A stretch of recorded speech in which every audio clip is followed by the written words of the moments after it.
Pakistan is the home to great slogans. It has so many. China's Belt and Road Initiative was supposed to lift Pakistan out of extreme poverty and decay. But yes, Pakistan banked on China because China had a very great need for the Gwadar port in Balochistan. Tell you how.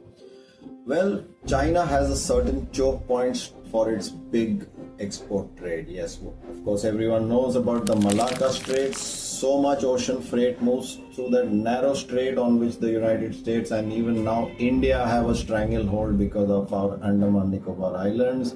The South China Sea is, of course, a choke point where US maritime dominance can, of course, put in a blockade in a moment's notice. All this put together, China for its exports decided that they will take the land route across Central Asia to Pakistan to the Gwadar port in case of choke points in the ocean trade.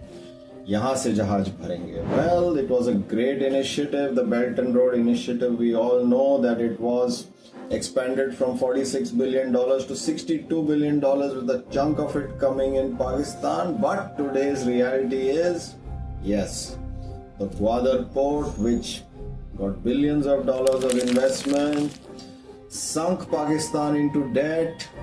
For funding it, China is extracting 6% interest on supposedly concessional lending. Well, $2 billion on this port, and Kul Milake last year it could berth only 22 ships. That being the case, China's investment is jammed. The port is pretty much blocked. A lot of recent visitors found that most of its berths were gated and locked.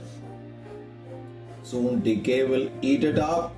Silting, decay, so many other things, cranes corroding, everything will eat it up. That investment of $2 billion is sunk.